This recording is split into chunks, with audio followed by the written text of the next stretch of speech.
Free బస్సులండి బాబు, ఆడవాళ్ళు చెలరేగిపోతున్నారు. వైజాగ్లో ఒక ఆవిడ చున్నీ వేసుకుందట బస్సు రాగానే. భయంకరమైన లేడీ, అసలు భయంకరమైన. మగవాళ్ళకి కూడా అంత పోట్లాట శక్తి ఉంటాయా? ఒక గూండాలు ఉంటారా అలాగా అనిపించేంత భయంకరంగా ఉంది ఆ మహిళ. వీడియో ఉంది, కానీ మనము ఒకళ్ళ వీడియోలో మన వీడియోలో చూపించచ్చో చూపించకూడదో, కమ్యూనిటీ క్లైమ్స్ ఏమైనా ఉంటాయో మనకు తెలియదు కాబట్టి నేను చూపించట్లేదు. అయితే ఆ లేడీ చున్నీ వేసుకుందిట, దాంట్లో సీట్లో బస్ ఎక్కింది.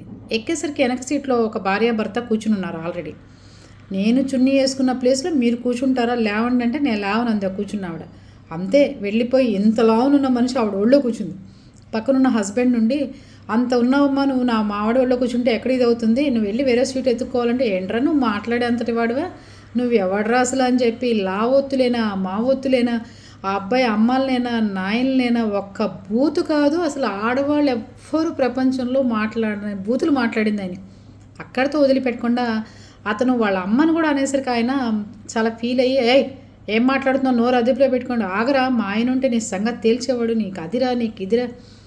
అక్కడ పెట్టిన కామెంట్లు చదువుతుంటే దీన్ని బస్ ఎక్కించి చంపాలి, ఇలాంటి ఆడదాన్ని చంపేయాలి, అసలు ఈ ఫ్రీ వ్యూస్లో వచ్చిన తర్వాత మహిళలు రెచ్చిపోతున్నారని కామెంట్లు పెడుతున్నారు. టాపిక్లోకి వెళ్తే, ఆవిడ లేచి కొట్టడమే కాకుండా, ఆయన ఏదో యాత్రకి వెళ్ళి వస్తున్నారని గుండు చేయించుకున్నారు. కొట్టడమే కాకుండా చెప్పు తీసుకుని కొట్టబోయింది ఆవిడ. కనీసం ఒక 20 దెబ్బలన్నా కొట్టిందండి ఆ మొకాయిని, ఫ్రీ బస్సు మూలంగా. ఫ్రీ అంటే చాలా చచ్చిపోతున్నారు అనకూడదు, కానీ ఆడవాళ్ళు ఇక్కడ వర్షం పడుతుందని వేరే ఏరియాకి వెళ్ళిపోయి బట్టలు ఉతికేసుకొచ్చుకొద్దుకున్నాం అని చెప్పి, తల్లిగారింటి దగ్గర వర్షం పట్టలేదన్నారని చెప్పి ఫ్రీ బస్ ఎక్కేసి పక్క ఊరికి వెళ్ళిపోతున్నారు.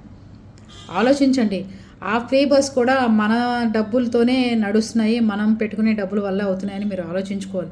అక్కర్లేని దానికి కూడా బస్సులు ఎక్కేసి, ఎవరైతే అవసరమో హాస్పిటల్స్ కోసమో, స్కూల్స్ కోసమో, లేకపోతే ఏదైనా ఊర్లు వెళ్ళటం కోసమో ఎక్కిన వాళ్ళకు కూడా సీట్లు లేకుండా మీ చిన్న చిన్న చేష్టలకి బలైపోతున్నారు అందరూ. కూర్చుంటే కూర్చున్నారు, కాసేపు నుంచోవచ్చు కదా. సహనము ఓర్పు అనేది లేదండి మహిళల్లో, మొత్తం పోయింది ఫ్రీ బస్ వల్ల.